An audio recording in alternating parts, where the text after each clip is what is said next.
Welcome to our channel. Today we how to subscribe with Plaid to connect banking for insurance billing, complete guide step by step clearly. Look for the option to manage billing or payment settings. Select the option to connect your bank account. You will be presented with multiple options for connecting your bank. Choose Connect with Plaid from the list of available options. A new window will open prompting you to select your bank. Find your bank from the provided list or use the search bar to locate it. Click on your bank's name to proceed. You will be redirected to your bank's login page. Enter your online banking credentials, including your username and password. After logging in, you may be asked to complete two-factor authentication if your bank requires it. Once authenticated, review the permissions being requested by Plaid. Confirm that you agree to the terms and conditions presented.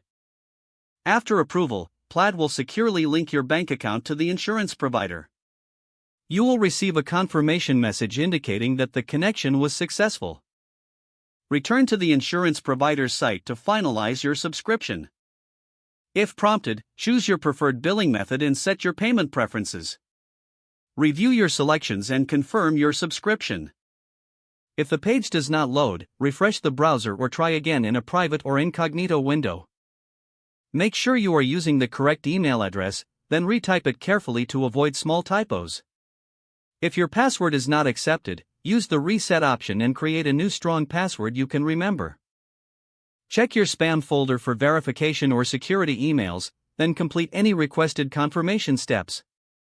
Enable two-factor authentication if available to improve account security and reduce unauthorized access risk.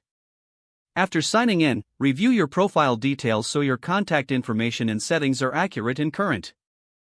If you see an error message, note it down and try again after restarting your device and internet connection. Log out when you finish, especially on shared devices, to keep your account and payment information secure. If the page does not load, refresh the browser or try again in a private or incognito window. Make sure you are using the correct email address, then retype it carefully to avoid small typos. If your password is not accepted, use the reset option and create a new strong password you can remember. Don't forget to like this video and subscribe to our channel for more step-by-step tech guides.